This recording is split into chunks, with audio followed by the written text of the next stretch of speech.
On Boxing Day in 1995, where I was picked up a small child across my knee and threw a disc out in my spine. I had excruciating lower back pain for a couple of days and then it actually disappeared. But over the course of the next few weeks, I found I was starting to limp and I couldn't put my left foot on the ground.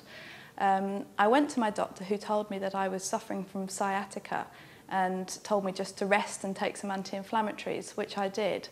But over the next couple of weeks and months, the pain got progressively worse. I could barely walk and I certainly couldn't drive.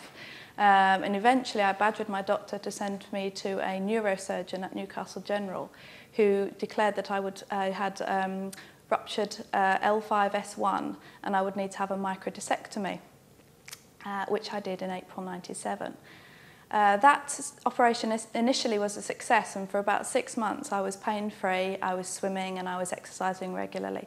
But after about 6 months I started to get sciatic pain again, and despite having steroid injections into my spine, the pain got progressively worse and worse. It was treated in the same old way: physio, acupuncture, and an increasing use of medication. And this carried on over the next 5 years, to the point where my physiotherapist told me I'd be in a wheelchair by the time I was 30.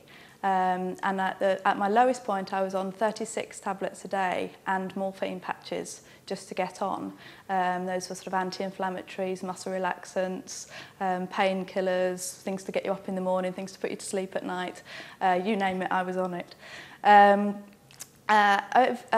Over this time, basically, my life became very limited. I couldn't hardly walk. I was on crutches. I stopped myself from driving because I was a bit dangerous with the amount of morphine I was on. And life was very difficult because I also had 2 children during this time. But childbirth was absolutely easy peasy compared to the pain I went through every day. Finally, my pain management consultant, who had tried a number of different procedures on me, said that I would need further surgery, and I was referred to Mr. Krishna at North Tees. I met Mr. Krishna, who said immediately, "I can fix you," and I thought, heard that one before. Anyway, he explained that I had a problem called post-discectomy syndrome, whereby the vertebrae had sort of collapsed and were rubbing together, and I would need a PLIF, a posterior lumbar interbody fusion, to correct this problem.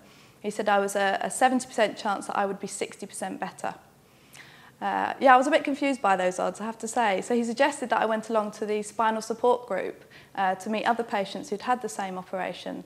And rather than that being a group of sad people with back pain, I actually found that a very uplifting experience. And I was able to talk to people who'd had the surgery, and that really reassured me. So in January of 2006, I had the operation. And I expected to be in hospital for weeks and to be on lots of painkillers and it to be absolutely awful. But to be honest with you, the next morning I woke up, 7 o'clock in the morning, the day after the surgery, to be told that Mr. Krishna wanted me out of bed and walking about.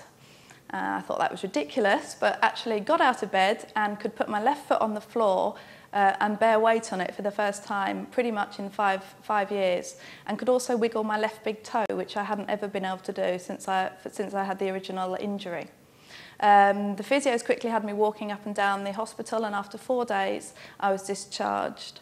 I was in a lot less pain than I had been before, and my medications were decreased dramatically from day one. Once at home, I sort of followed the advice of the letter. I pottered about and sort of just kept pacing myself and challenging myself each day just to do a little bit more and a little bit more. And 6 months on now, after regular physio and follow-up visits with Mr. Krishna, I'm off all my medications.